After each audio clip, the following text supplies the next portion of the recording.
নমস্কার বন্ধুরা, রুমাস ব্লগ এই চ্যানেলে সবাইকে স্বাগত।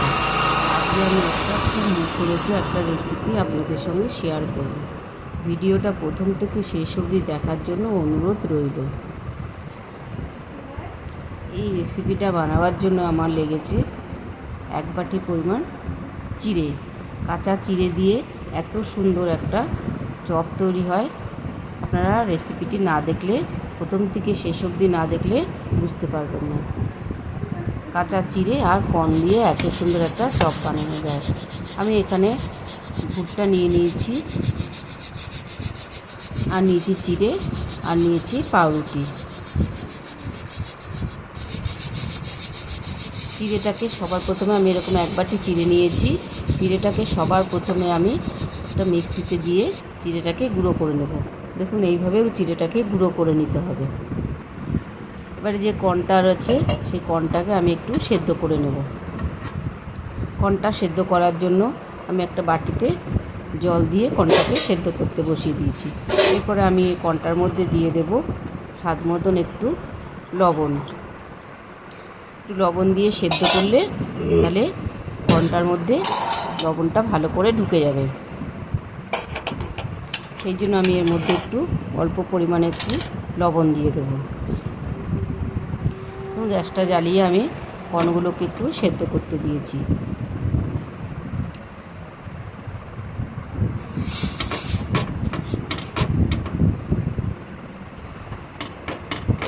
কর্নটা সেদ্ধ হয়ে গেছে।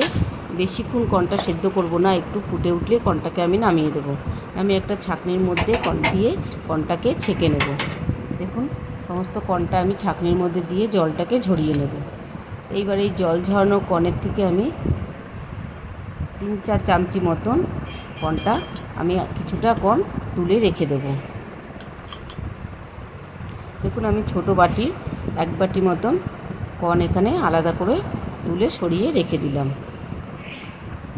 এবারে যে বাকি যে কর্নটা রয়েছে সেই কর্নটা দিয়ে আমি একটা মিক্সির বাটির মধ্যে দিয়ে কর্নটাকে একটু, খুব মিহি পেস্ট করব না, একটু আধ ভাঙা পেস্ট আমি তৈরি করে নেব। একটু ঠান্ডা হতে দেব ততক্ষণ। এদিকে আমি পাউরুটি নিয়েছি। আমি এখানে 3টে পাউরুটি নিয়েছি। পাউরুটিগুলোকে একটু ভেঙে ছোট ছোট টুকরো করে নেব। এইভাবে পাউরুটিটাকে আমি ভালো করে ভেঙে নেব। দেখুন, কর্নটাও আমার এদিকে মিক্সিতে পেস্ট করে নিয়েছি। আমি খুব বেশি মিহি পেস্ট করিনি, আমি একটু দানা দানা রেখেছি। এইভাবে কর্নটাকে পেস্ট করে নিতে হবে। আমি যে পাউরুটিটা আমি একটু গুঁড়ো করে রেখেছিলাম, সেই পাউরুটিটার মধ্যে আমি আগে থেকেই 2টো আলুকে গ্রেটারের সাহায্যে ঘষে রেখেছিলাম। সেই আলুটাকে আমি এর মধ্যে দিয়ে দিলাম। দিয়ে যে কর্নটা আমি মিক্সিতে করে রেখেছিলাম সেই কর্নটাও আমি এর মধ্যে দিয়ে দিলাম। এই কর্নটা এইভাবে এর মধ্যে দিয়ে দিতে হবে।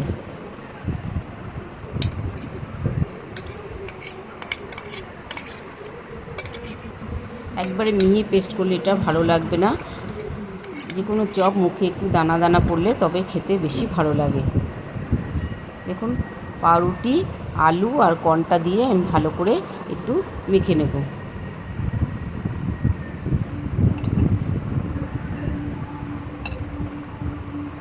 আমি ভালো করে একটু মেখে নিয়েছি। এটার মধ্যে কোনো জল ব্যবহার করব না। এরপরে যে আলাদা করে যে কর্ন আমি তুলে রেখেছিলাম ছোটো বাটির 1 বাটি, সেই কর্নটা আমি এর মধ্যে দিয়ে দিলাম। আর দিয়ে দেবো একটু আদা। আমি গ্রেটারের সাহায্যে আদাটাকে ঘষে রেখেছিলাম, সেই আদাটা আমি এর মধ্যে দিয়ে দেবো। আর দিয়ে দেবো কাঁচা লঙ্কা কুচি। ঝালের জন্য আমি এখানে কুচনো কাঁচা লঙ্কাটা আমি এর মধ্যে দিয়ে দেবো। ঝালটা আপনারা যে যেরকম খেতে পছন্দ করেন সেই রকমভাবে ঝালটা দেবেন।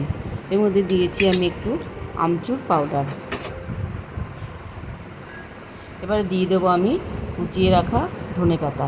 আপনারা চাইলে এতে পেঁয়াজেরও ব্যবহার করতে পারেন। আমি এতে কোনো পেঁয়াজের ব্যবহার করিনি।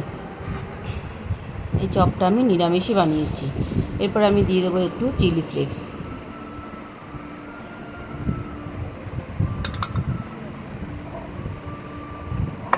সমস্ত কিছু মশলা আমার দিয়ে দেওয়া হয়ে গেছে। এবার আমি এর মধ্যে দিয়ে দেব স্বাদ মতন লবণ। আপনারা চাইলে এতে একটু মিষ্টি চিনিও ব্যবহার করতে পারেন। এরপরে আমি দিয়ে দিলাম এতে 1 চামচি মতন গরম মশলা। এবারে সমস্ত কিছু মশলা দিয়ে তারপরে আমি আবার এই মিশ্রণটাকে ভালো করে মেখে নেব।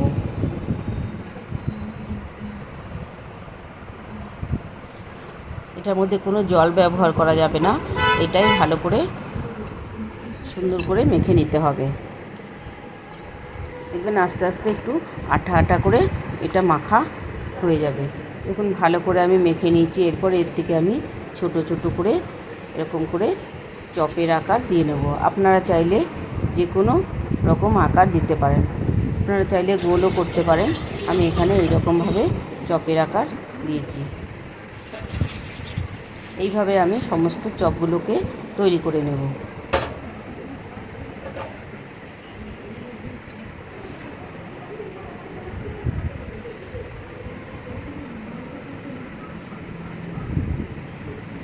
যদি হাতে চপগুলো গড়ার সময় যদি হাতে লেগে যায় তাহলে একটু তেল মাখিয়ে নেবেন, তাহলে আর হাতে একটুও লাগবে না।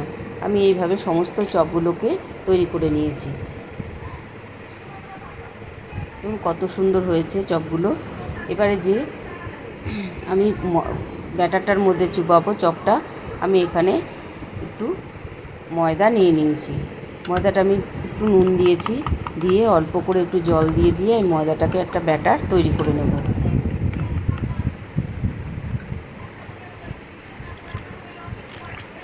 জলটা একবারে দেওয়া যাবে না, অল্প অল্প করে জল দিয়ে ব্যাটারটাকে তৈরি করতে হবে।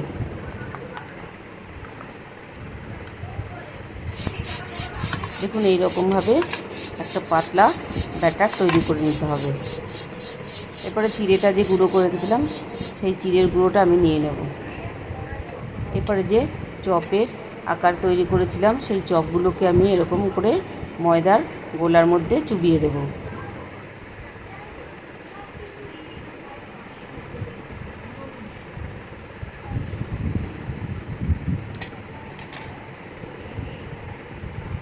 আমি এখানে যেই চিড়েটা গুঁড়ো করে রেখেছিলাম সেই চিড়ের মধ্যে ময়দার গোলার থেকে তুলে চিড়ের মধ্যে মাখিয়ে নিলাম। আপনারা চাইলে ডবল করেও এটা কোট করতে পারেন। আমি এখানে একবারই এটা ময়দাটা থেকে চুবিয়ে আমি চিড়ের গুঁড়োর মধ্যে মাখিয়ে নেব। এইভাবে আমি সমস্ত চপগুলোকে এইভাবে তৈরি করে নেব। এই চপটা খেতে এত সুন্দর লাগে, আপনারা রেসিপিটা একবার বাড়িতে ট্রাই করে দেখতে পারেন। খুবই সুন্দর একটা চপ, সন্ধ্যাবেলা চায়ের সাথে খেতে অসাধারণ লাগে। সমস্ত চপগুলো আমি এইভাবে তৈরি করে নিয়েছি। এবারে চপগুলোকে আমি ভেজে নেব।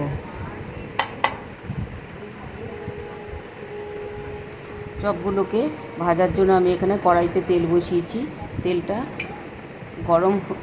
বেশি গরম করা যাবে না, হালকা গরম করলে তেলটা একদম লো ফ্লেমে থাকবে গ্যাসের আঁচটা, সেই রকম সময় এই চপগুলোকে দিয়ে দিতে হবে। বেশি তেলটা গরম করলে তাহলে উপর থেকে চপগুলো পুড়ে যাবে আর ভেতরে কাঁচা থাকবে। গ্যাসের আঁচটাকে এই সময় একদম মিডিয়ামে রেখে দিতে হবে। দেখুন এইভাবে চপগুলোকে আমি উল্টে পাল্টে ভালো করে ভেজে নেব।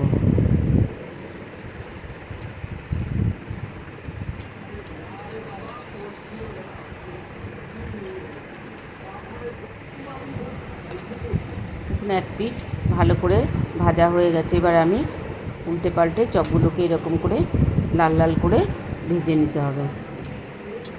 একবারে সব বেশি চপ দেবেন না, অল্প অল্প করে চপগুলোকে ভাজতে হবে, বেশি দিলে চপগুলো ভেঙে যাবে। দেখুন এইভাবে আমি চপগুলোকে লাল লাল করে ভেজে তুলে নেব। তৈরি হয়ে গেল এরকম করে কর্ন আর চিড়ে দিয়ে চপ।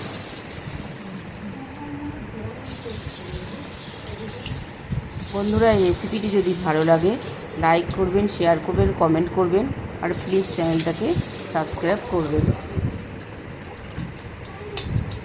এইভাবে আমি সমস্ত চপগুলোকেই ভেজে নেব।